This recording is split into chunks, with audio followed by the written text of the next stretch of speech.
TPA Suwung bernama resmi TPA Regional Sarbagita Denpasar Badung Gianyar Tabanan telah berdiri sejak tahun 1985. Sejak berdirinya, TPA tersebut aktif menjadi wilayah tempat pembuangan akhir bagi sampah di wilayah Denpasar, Badung, Gianyar, dan Tabanan.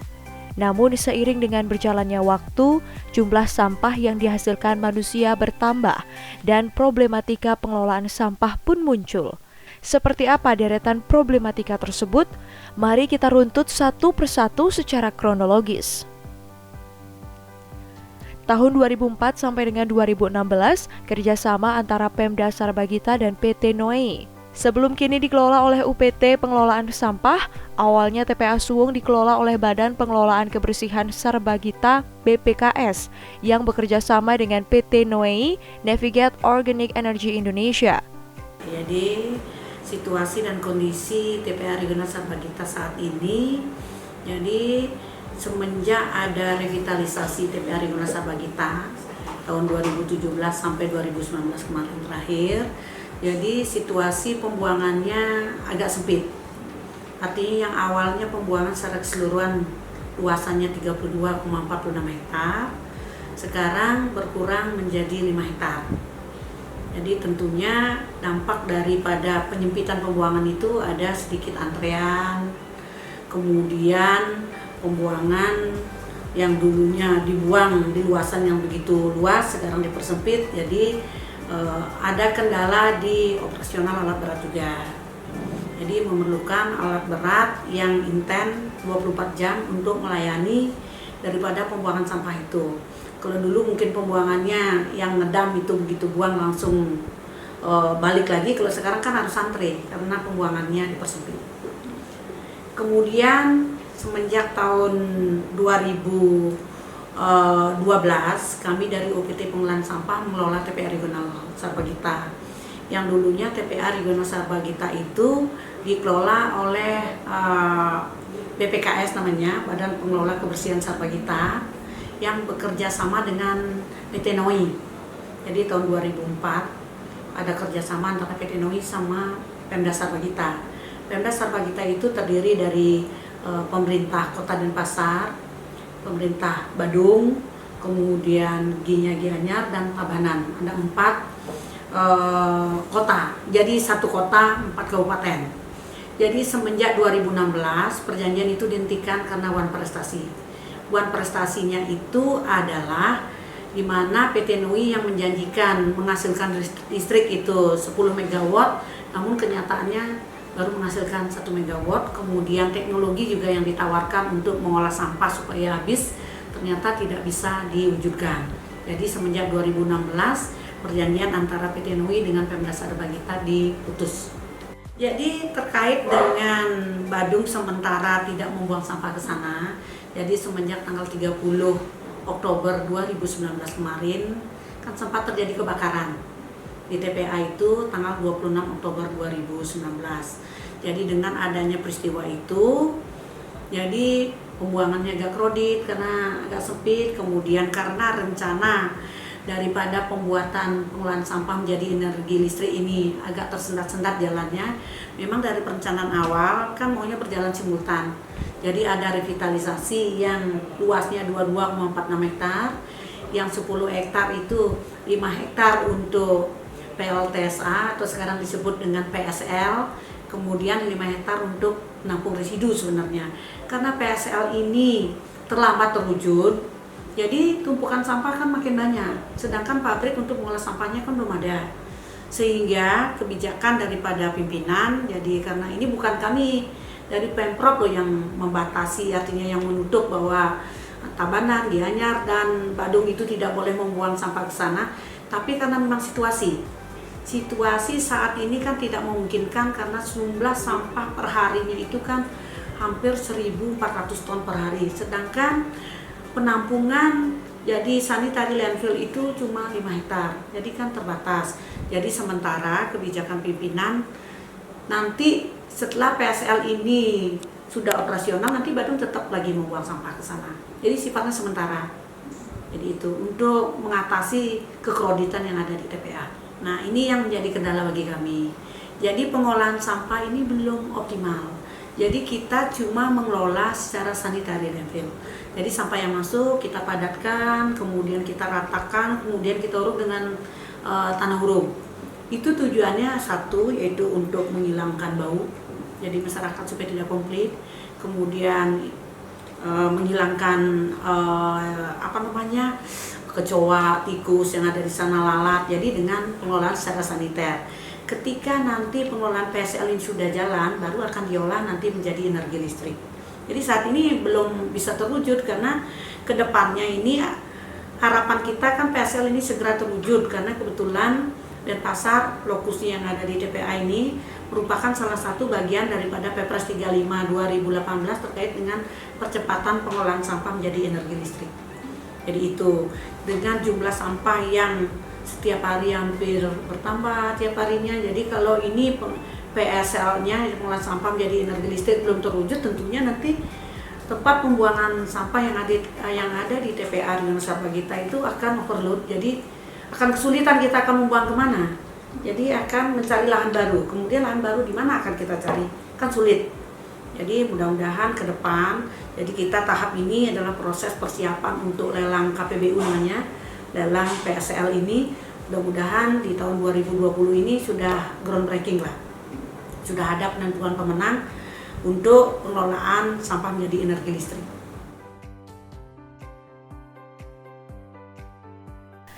Revitalisasi TPA Regional Sarbagita pada tahun 2017 sampai dengan 2019.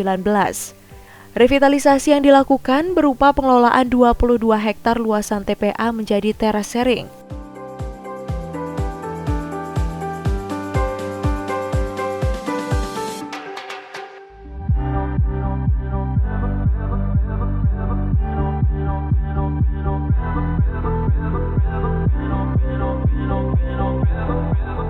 Ini sebenarnya mungkin historicalnya saya ceritakan ya.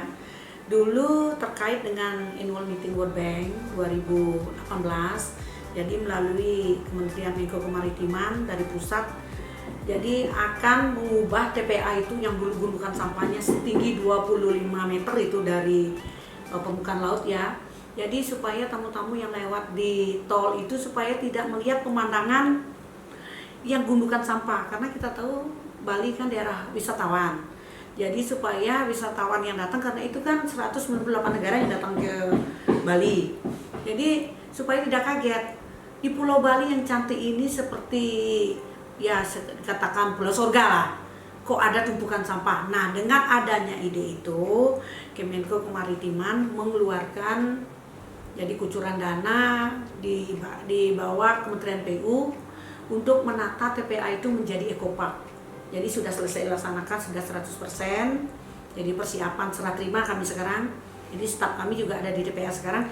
Jadi yang gundukan sampah itu 32 hektar, 46 itu 22,46-nya itu jadi ekopark. Nanti mungkin Mbak bisa lihat lapangan ya, sudah menjadi taman. Jadi di atasnya itu ada gazebo, kemudian pipa gas ditangkap, kemudian ditata menjadi terasering. Jadi view-nya yang bagus di situ. Jadi ketika World Bank annual meeting World Bank yang waktu di Nusa Dua itu udah selesai, sisi baratnya sudah ditata. Jadi kalau Mbak sama ini lewat ke tol kan sudah dilihat udah hijau ya. Ya nanti bisa kunjungan ke sana ke lapangan ya. Kemudian yang sisanya 10 hektar ini yang rencana dipakai PSL, yang dulu kan PLTSA kita sebut, pembangkit listrik tenaga sampah. Kalau sekarang sesuai dengan Perpres 35 2018 pengelolaan sampah menjadi energi listrik.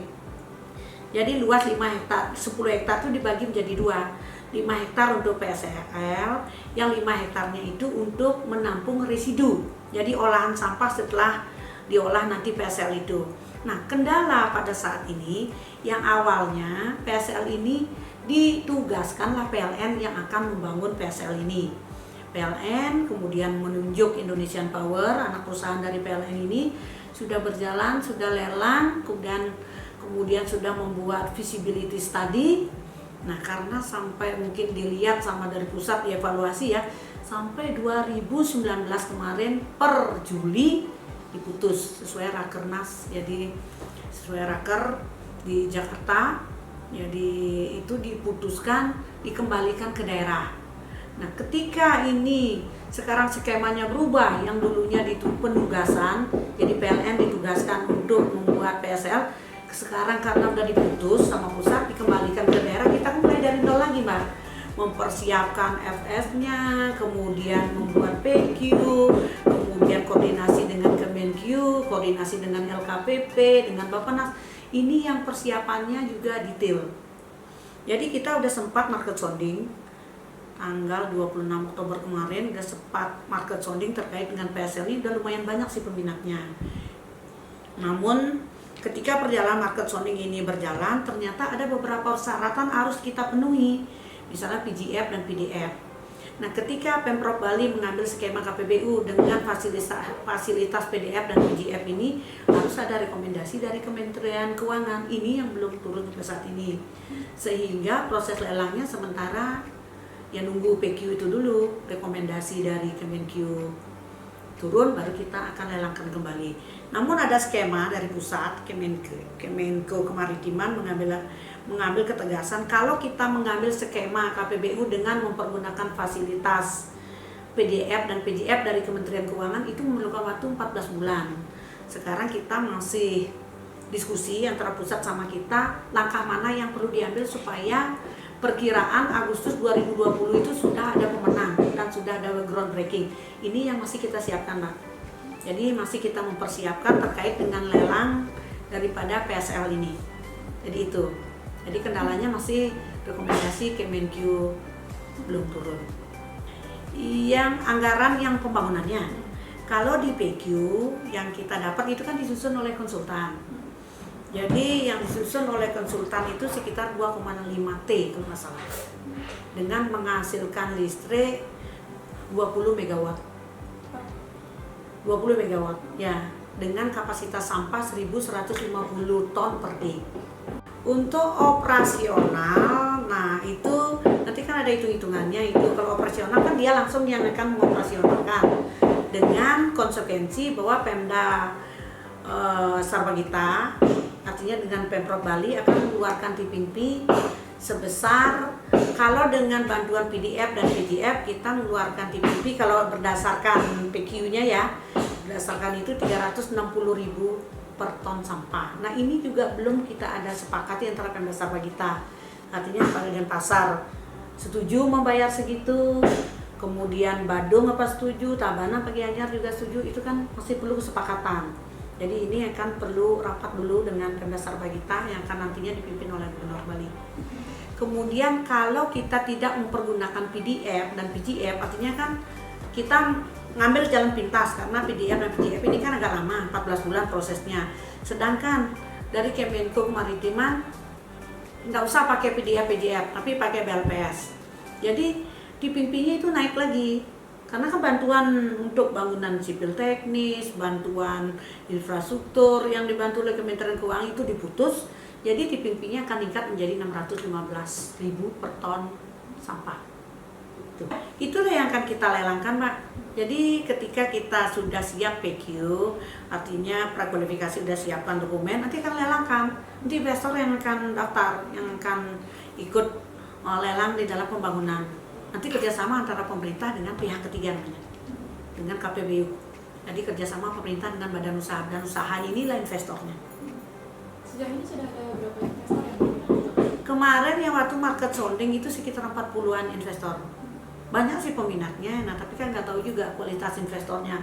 Apakah dia broker, apakah dia serius untuk ikut lelang, kita nggak tahu juga. Nanti biasanya terlihat kan dari dia, begitu kita umumkan PQ, mengambil dokumen lelang, di dokumen lelang itu kan ada persyaratannya, kembalikan lagi ke panitia lelang, nanti kan kita lihat keseriusannya dia, nanti kita bisa nilai dari hasil evaluasinya itu. Kalau kita mestinya kan kerjasamanya dengan satu investor, nanti investor ini apa ngesup itu kan terserah nanti urusannya dia. Yang jelas kita kerjasamanya dengan badan usaha, dengan satu badan usaha. Nanti kalau mereka menggandeng badan usaha yang lain kan silakan, nanti dia JO ya, join dia. TPA bukan bersaing ya, memang kedepannya memang harapan pemerintah kan begitu. Jadi TPA di Bonomo, kebetulan saya juga udah sempat ke sana, Bonomo yang Jawa Timur, sudah pembangunannya hampir 90% itu PSF. Yang Surabaya juga kebetulan masuk di dalam ini Pepres 35. Jadi ada 12 kota yang masuk di Pepres 35. Salah satunya ya Surabaya, Surakarta, Jakarta, Tangsel, Bandung, dan Bali, Manado juga masuk. Jadi semua memang diharapkan seperti itu. Nanti skemanya kan ada beda-beda. Kalau kita yang di Bali ya, kebetulan kan hampir sama dengan yang di Bandung, yang di Legok Nangka itu. Jadi dengan skema KPBU. Kemudian kalau yang di Surabaya, kalau nggak salah penugasan itu. Karena mereka kan sudah sumber organik yang melakukan pengelolaan di sana dan pengalaman di sana, dan langsunglah ditunjuk sumber organik, investor sumber organik namanya, untuk melanjutkan pembangunan PSL itu. Jadi 12 kota diharapkan memang seperti itu, Mbak. Jadi untuk menanggulangi sampah seperti ini. Kalau masyarakat memang mengharapkan dari dulu. Buktinya kalau kita masyarakat yang di Bali ya, terutama yang sekitar yang permukimannya di sekitar TPA itu dulu, makanya setuju dengan perjanjian NOI dengan Pemda Sarbagita. PT NOI ini kan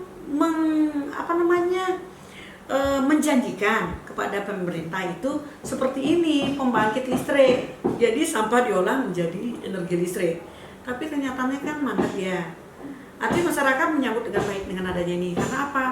Kita tahu kan jumlah penduduk semakin meningkat, apalagi Bali merupakan daerah destinasi pariwisata, tentunya ikutannya kan sampah juga akan banyak.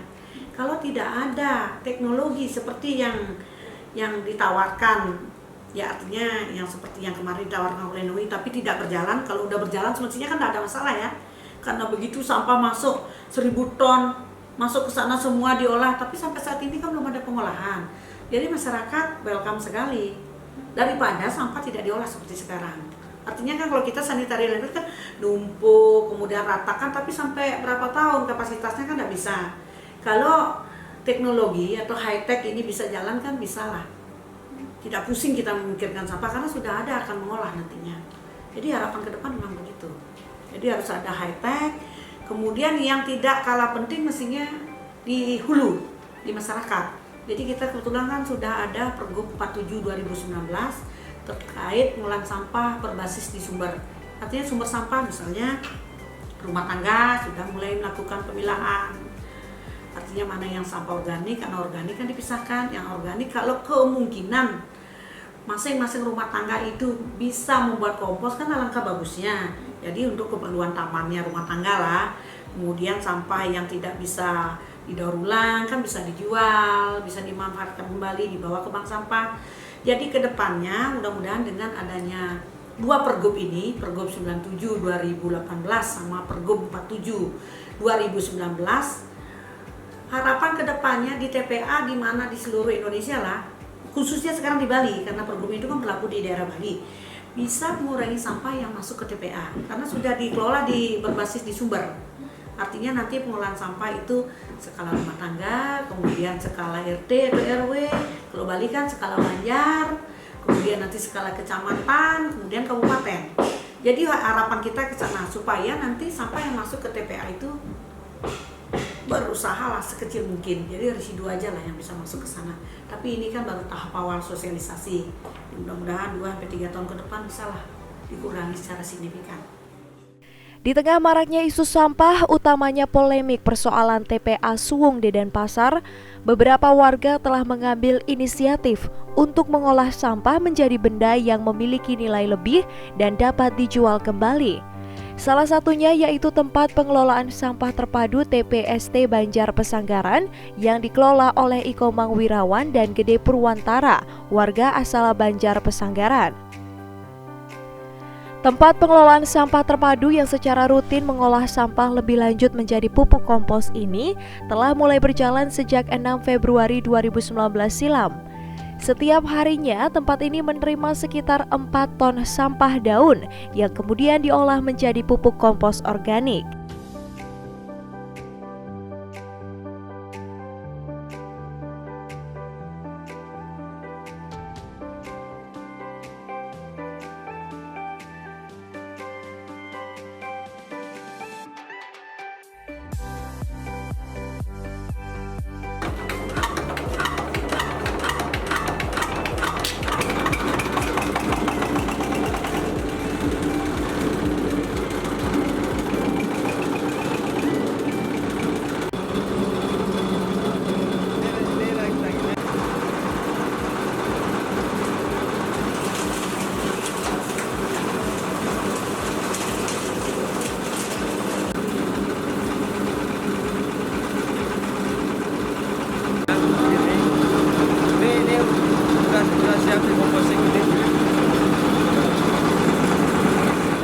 kita sama tim ada pembuatan pupuk organik yang terbuat dari daun lah pastinya kan. Pengolahannya awalnya pertama kita harus punya stok daun memang dulu untuk menjadikan kompos organik. Setelah itu kita giling seperti yang tadi ini mesin penggilingnya, kira-kira ukurannya nanti 3-4 ini. Setelah itu jadinya ya ini. Setelah ini nanti kita akan bikin composting dia. Dalam artian kita akan kita akan fermentasi. Kita akan fermentasi dengan campuran tanah subur. Gitu. Step by stepnya kita akan tanah, terus daun yang sudah digiling ini, obat. Kita di sini pakai trichoderma.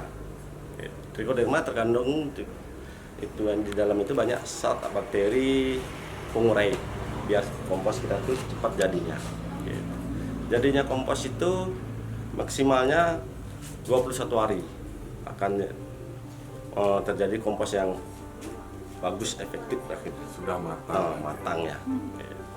Jadi kapasitas mesin itu per jamnya 650 kilo menghasilkan daunnya. Dengan catatan daunnya sudah dikupas. Jadi dikupas itu kayak tadi, artinya sudah digiling. Dilihatkan kan itu siap digiling tanpa ada tangkai dari daunnya. Kapasitas 650 per jam.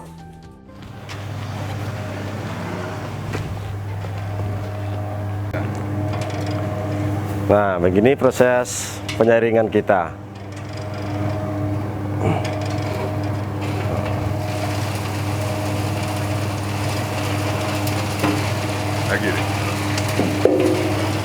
Lagi.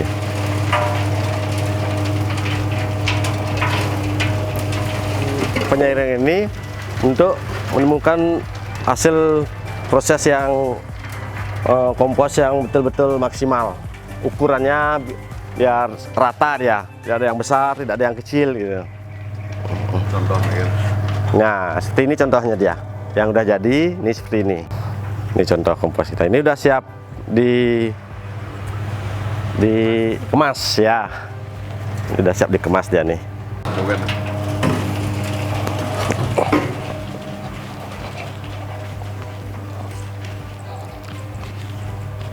Atau pakai skop yang kecil. Skop yang kecil kan ada? Ya. Nah, Skop itu. yang dikit. Ya. Nah, Ya. Ya. Sekarang kita udah siap kemas. Nah, seperti ini kemasannya. Kita punya labelnya pupuk Hayati Trichoderma. Ini beratnya 15 kilo. Setelah kita kemas ini, kita jarit.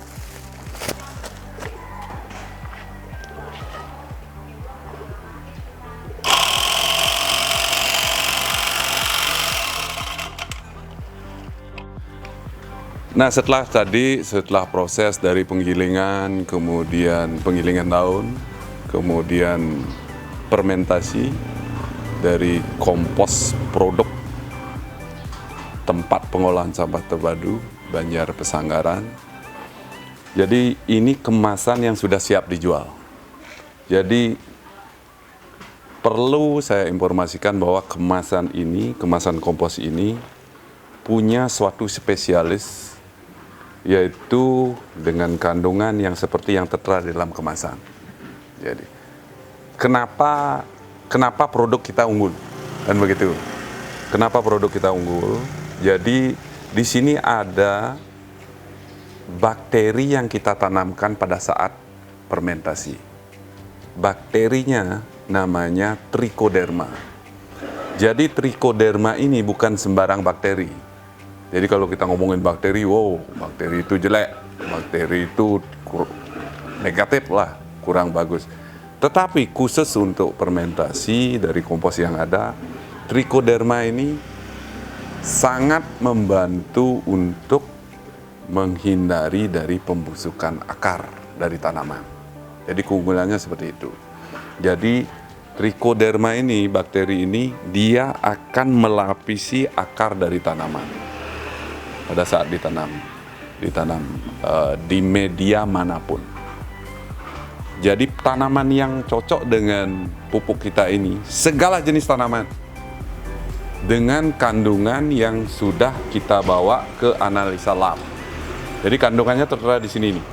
Di sini ada kalium, itu 645 kandungannya. Ya. Kemudian ada natrium, itu ada 1,4. Kemudian ada namanya pepra. Pepra ini sangat membantu untuk trichoderma ini berkembang di medianya, media alami, yaitu di tanah itu, di mana tanaman itu ditanam. Kemudian di sini ada pH, zat asamnya dari pupuk ini. Ini kandungannya ada 7. Kemudian ada DHL.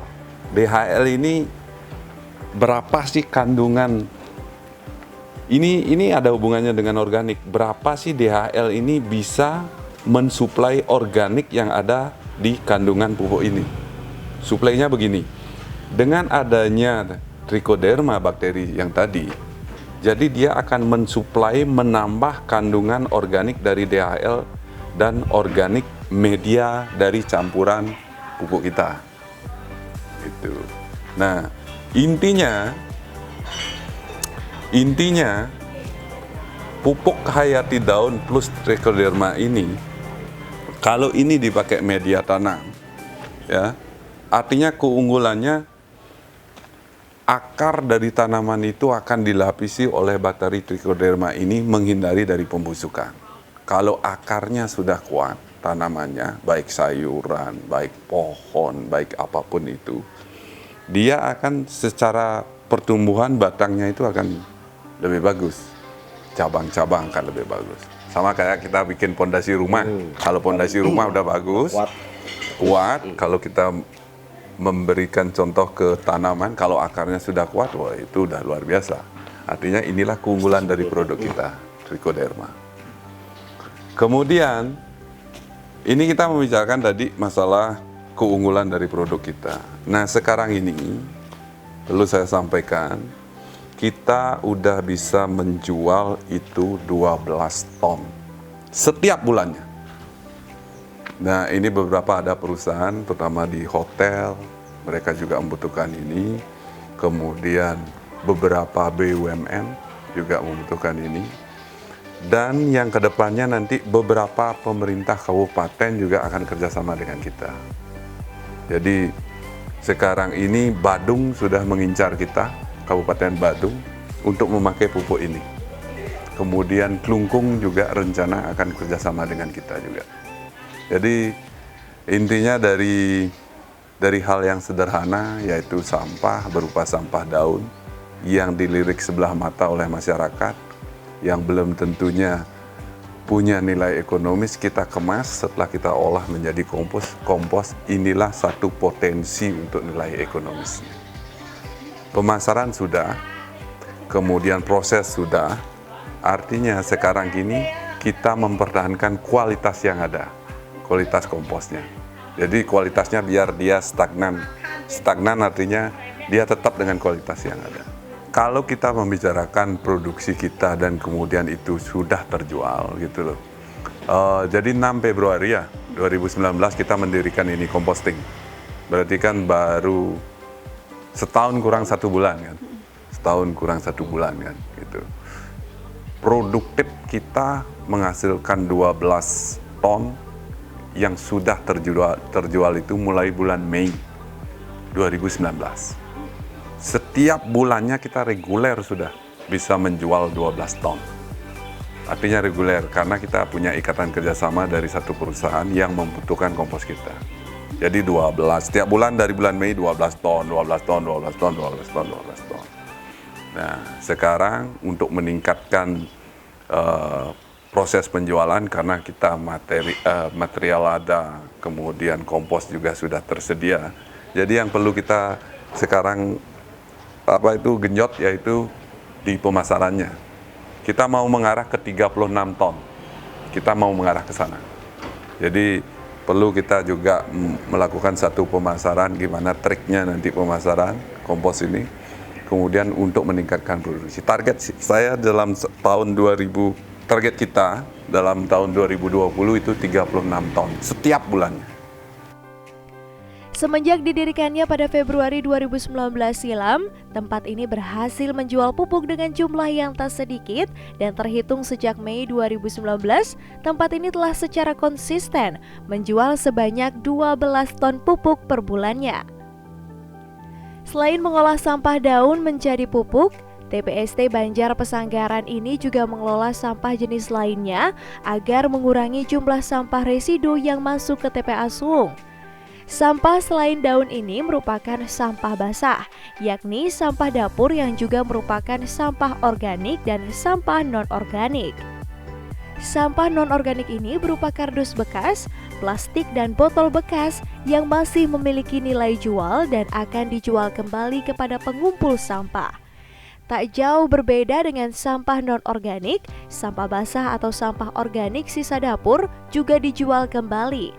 Namun khusus pada peternak, utamanya peternak babi di sekitar wilayah Suwung. Barulah sampah yang sama sekali sudah tidak bisa dimanfaatkan bisa dibilang sampah residu yang akhirnya dibuang ke TPA Suwung.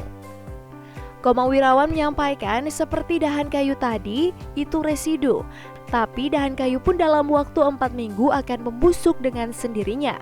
Harapannya nanti kalau ada investor, dirinya akan sediakan mesin yang bisa menggiling kayu juga. Dirinya juga mentarget untuk 2020 meningkatkan produksi menjadi 36 ton per bulannya.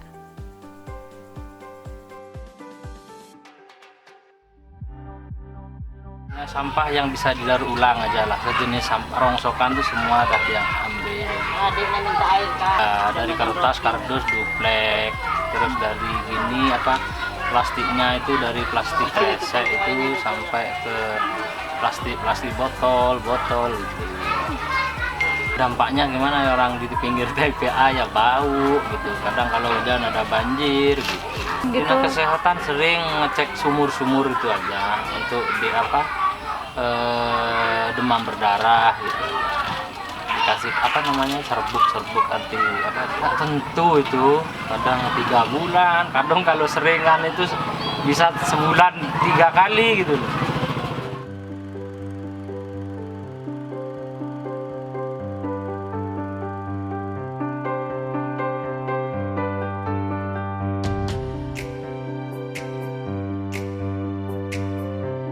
Kalau kita melihat TPA yang ada, misalnya di Bogor, di Gresik, kemudian di Jakarta, di Surabaya, lewat lagi ke TPA yang besar ya, yaitu di Kalimantan.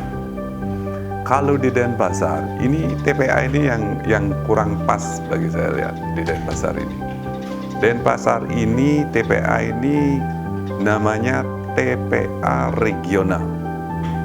Jadi dulunya sebelum tahun 2017 itu namanya TPA Serbagita.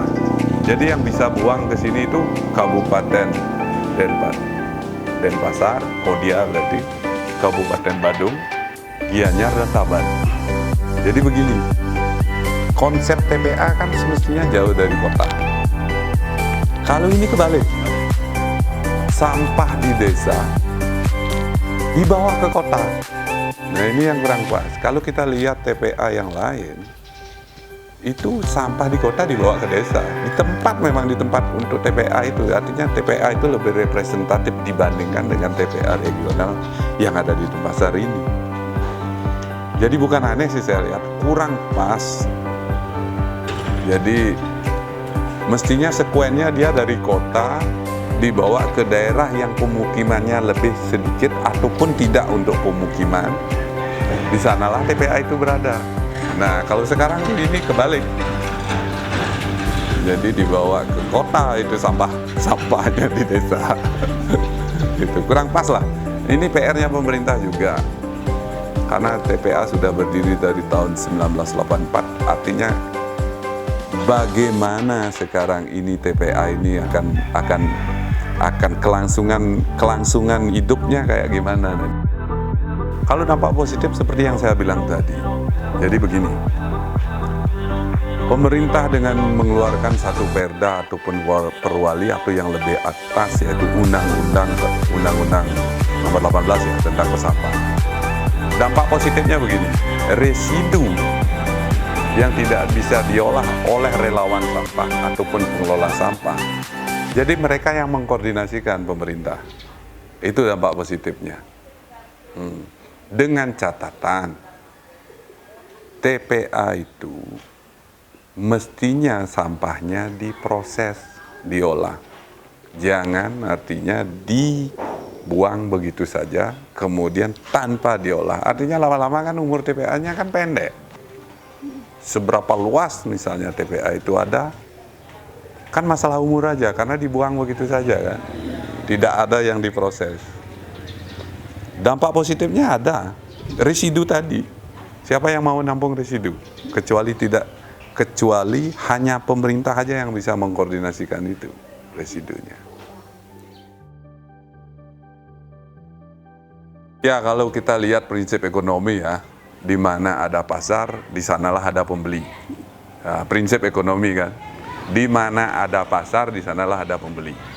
Kalau kita mengkhusus membicarakan TPA, tentunya di TPA kan banyak barang-barang juga di luar residu. Kadang ada aja yang sisa-sisanya terbuang seperti yang bisa dijual, seperti misalnya kaleng-kaleng, kemudian kertas-kertas aluminium, plastik-plastik. Jadi pasarnya TPA, pembelinya siapa? Pemulung. Nah, dampak positifnya di sana. Jadi karena ada TPA, jadi bersinergi dengan pemulung yang ada. Jadi dampak ekonominya di sana dia. Dampak ekonominya. Jangan salah kalau pemulung itu juga pemerhati lingkungan, karena sampah yang ada di TPA ini sekitar 25-30% dikurangi oleh pemulung. Nah, jadi kalau ngomongin jalur ekonomi ya prinsip ekonominya dulu, di mana ada pasar, di sana ada pembeli. Nah, di sanalah dia ada TPA, di sanalah ada pemulung. Jalur ekonominya di sana. Karena barang-barang yang diambil oleh pemulung itu pastinya bisa dijual. Sana dia. Kalau menurut kami sangat-sangat membantu sekali. Ketika PSL ini belum terwujud, dengan adanya pemulung, hampir kurang lebih 20-40% lah dibantu. Karena mereka kan akan mengumpulkan sampah-sampah plastik, kemudian sisa-sisa makanan juga yang dari hotel Sanur. Kalau dulu kan ada Badung yang buat ke sana, yang dari Kuta itu dia kumpulin, dikasih ternak. Terus kemudian yang botol-botol, itu kan semua dia bisa dijual kembali. Jadi sangat-sangat membantu. Walaupun di aturan itu sebenarnya kan di TPA itu tidak boleh ada pemulung. Tapi sementara karena PSL ini belum terwujud, jadi pemulung itu sangat membantu. Ke depan nanti kalau PSL ini nanti sudah terwujud, jadi kan tidak ada akan dipulung karena sudah semua masuk ke proses pengolahan sampah itu. Nanti mungkin yang pemulung itu bisa bekerja sama dengan investor yang akan mengambil PSL itu.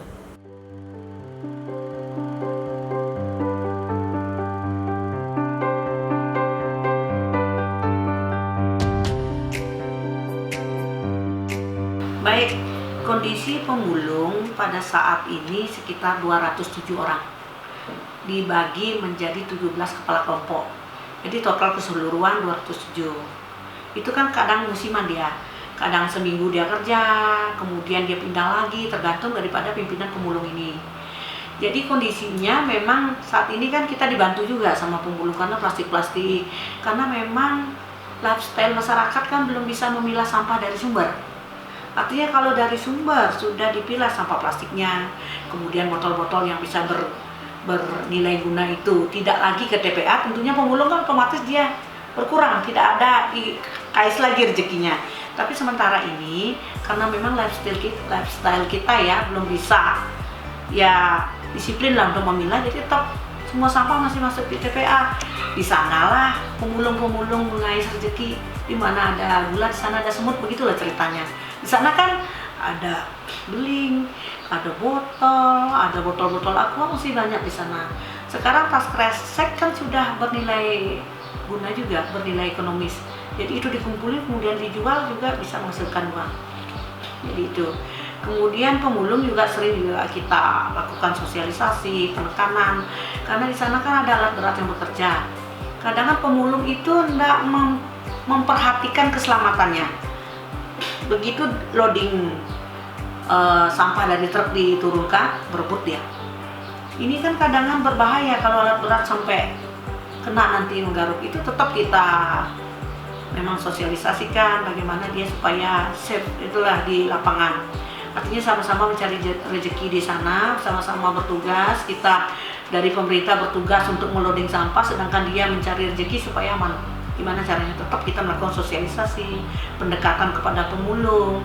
Pada musim kemarau juga supaya tidak merokok, dia takut nanti ada kebakaran. Tetap sih kita lakukan pendekatan, baik melalui kelompok, kemudian juga kepada pemulung yang sudah langsung di site-nya. Enggak, tempat yang kita siapkan untuk stok sementara hasil pulungannya yang di sebelah baratnya revitalisasi TPA itu masih tanah Pemprov. Memang kita siapkan lah, dulu kan kotor itu kumuh tuh kita ratakan dan sudah dibuatin bangunan oleh kelompok pemulung. Kemudian yang sebelah utara tanah masyarakatnya. Beragam problema yang terjadi di TPA diharapkan akan teratasi dengan dibangunnya PLTSA yang rencananya akan rampung pada pertengahan 2020 mendatang. Selain itu, diharapkan dari masyarakat juga turut berperan aktif untuk melakukan pengelolaan sampah mendasar yang dimulai dari tingkat rumah tangga. Peran aktif ini salah satunya telah dilakukan oleh Komang Wirantawan dan Gede Purwantara melalui tempat pengolahan sampah Banjar Pesanggaran yang dapat menjadi contoh bagi warga lainnya untuk mengelola sampah rumah tangga secara bijak.